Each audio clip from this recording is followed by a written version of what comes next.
She wasn't royalty, she wasn't rich, she wasn't even an Israelite. She was just a widow in Zarephath, a small coastal town, located between Sidon and Tyre, gathering sticks for her final meal. One handful of flour, a little oil, and one last fire. Then she and her son would eat their last meal and die. But God had other plans.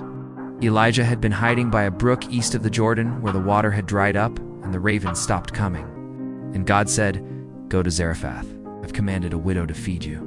A widow in famine, with nothing but a handful of flour and a little oil.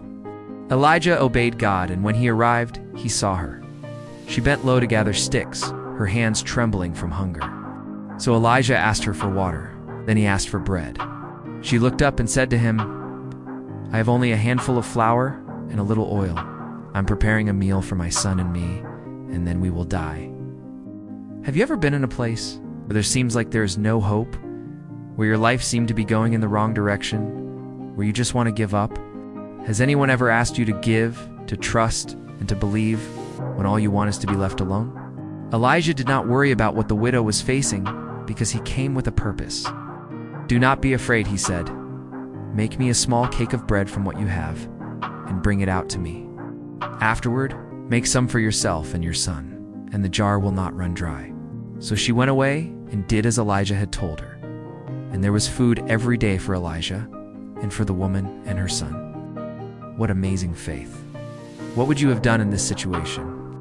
Elijah didn't ask for abundance. He asked for obedience.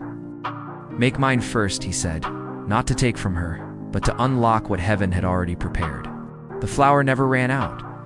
The oil never failed to stop, in keeping with the word of the Lord spoken by Elijah. Day after day, God provided not in abundance, but enough. Sometime later, the son of the woman who owned the house became ill. He grew worse and worse, and finally stopped breathing. The woman cried out to Elijah, "Did you come to remind me of my sin and kill my son?"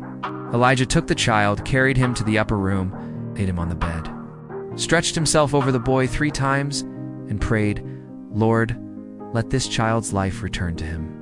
And he lived. The widow gave when she had nothing. She trusted when it made no sense. She grieved when the miracle seemed undone, and witnessed the resurrection of her son.